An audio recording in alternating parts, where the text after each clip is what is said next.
morning friends, welcome to part 12 of the series on UCP DC. Today we shall turn our attention to article 24, the road, rail, inland waterway transport documents.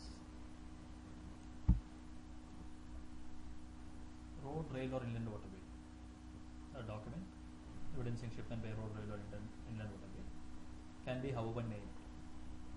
It must appear to indicate the name of the carrier. A document evidencing shipment by road, rail or inland waterway can be however named. It should indicate the name of the carrier, and it should appear to have been signed by the carrier or a named agent for an on behalf of the carrier. The document should appear to have been signed by a carrier or a named agent on behalf of the carrier. Any signature of the agent or the carrier should be identified, and if it is by the agent, it should indicate they are signing for an on behalf of the carrier, and carrier should be identified.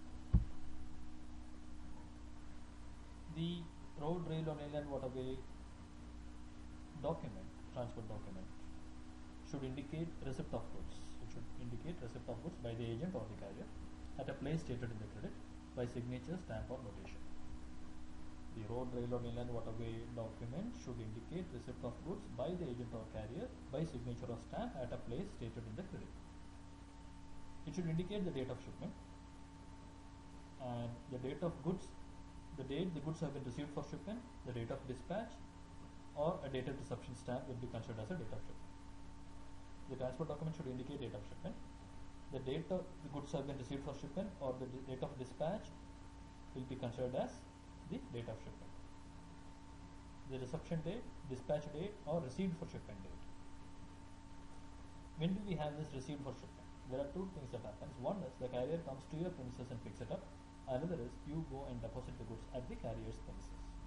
So received for shipment is that the goods have been received by the carrier for shipment, but they may or may not have loaded it.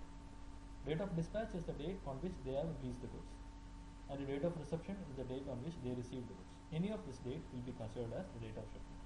If there is a stamp or notation on the document, that will be overriding the other dates. Otherwise, date of issuance of the document will be considered as date of shipment. It should indicate the place of shipment and the destination as stated in the credit.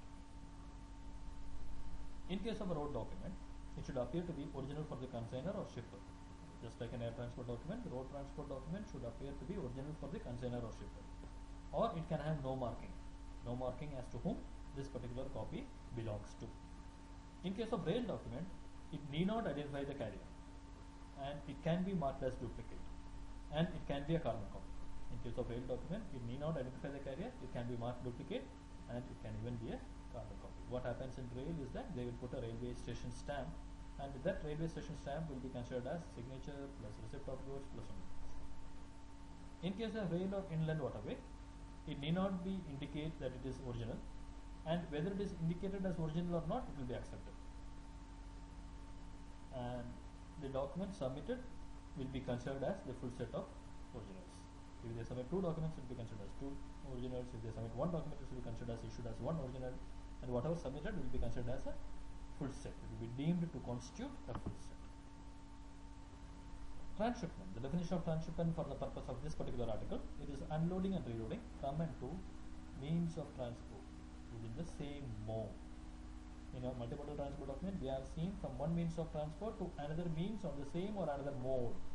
Here it means unloading from one means of transport and reloading to another means of transport on the same mode. You cannot unload from road and load into rail. You cannot unload from rail and load into inland waterway. It should be on the same mode, and it should happen during the carriage from the places stated in the credit.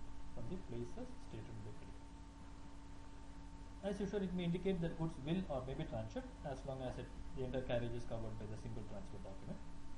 It may indicate that transshipment will or may take place even if the credit prohibits transshipment. So this is a small look at one of the smallest articles in the UCP, Article 12. Thanks for watching this video.